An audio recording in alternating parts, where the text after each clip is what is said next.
Tell them what it is.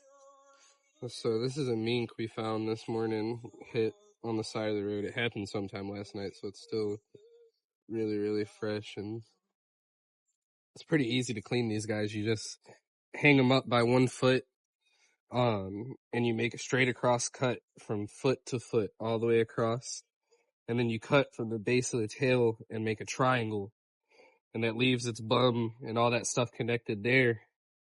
And once you get all of that connected, you just do a little pulling and cutting to get it separated from the legs at first.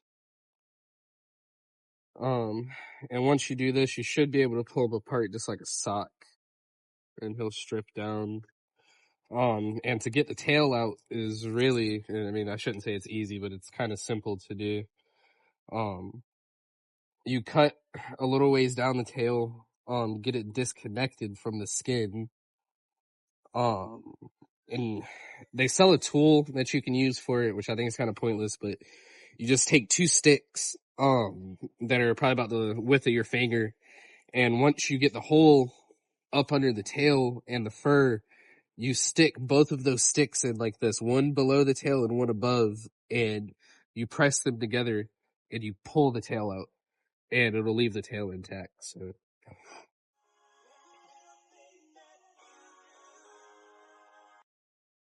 So once you make those 3 cuts, it leaves that little patch of fur on its bum. You ring around the back feet, and then you start pulling it down like a sock, so this hide is completely inside out, and you just go and free it up in any spots where it's sticking, and you just pull down on it as you're going, and this hide will slip off, and you'll have disconnected in some spots. As I was trying to open up a hole on the tail to get my sticks in between it, the tail ended up ripping like as soon as I put any pressure on it, which this is roadkill, and it was sitting overnight, so that might have something to do with it. I don't know, but we lost the tail. Not that big of a deal because we'll still have all this beautiful hide, so probably turn this into a bag of some sort that we'll figure out. So, but once you get to these points, you clip his front paws off. I just took a pair of scissors and just cut them right behind the pads.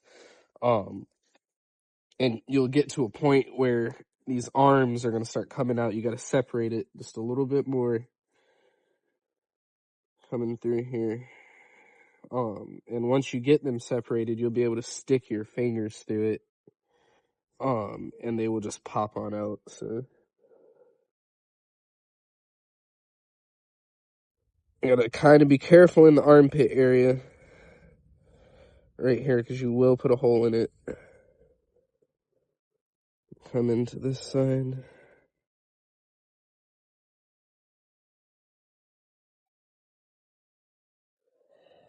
Almost there.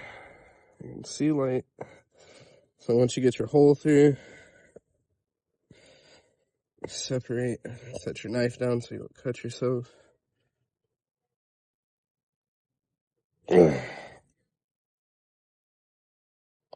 See? Like so. Easy. Alright. So, once you get it pulled out like a sock, and you have one of these stretching boards, this is one for gray fox, fit it pretty good for the most part. So once you get it rolled on here, I'll go through and I'll see if there's any fat that I want to take off of it.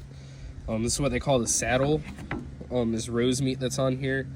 And a lot of people leave this on because the skin of the mink is so thin that when you try to get it off, you'll actually put holes in it like I did there and there, which really isn't a big deal. But once it dries, it will pretty much become the same piece on this hide. So I just took some small little plastic cap thumbtack things and stretch the hide out, because once it starts to dry, it'll want to curl up. So I just tack the pieces down that are going to be hard like that. And any big chunks of fat that you see, or big chunks of meat like this, I'll just come through and get rid of. Just pull on it as you're cutting.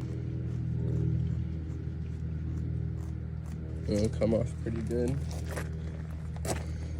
See, like, that's a big chunk of fat right there. And pull as you're cutting.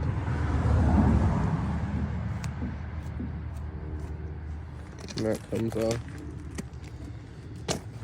I think that will be good. I messed up a little bit on the face. I couldn't get his nose to come off. It's got some whiskers in there. We lost the tail. Got 2 holes in it. But it is also roadkill. Our first time too. Yeah, and it's roadkill, so yeah, those things will happen. But I think other than that, I think it looks pretty good. And now that it's all strung up, we will set it out to dry.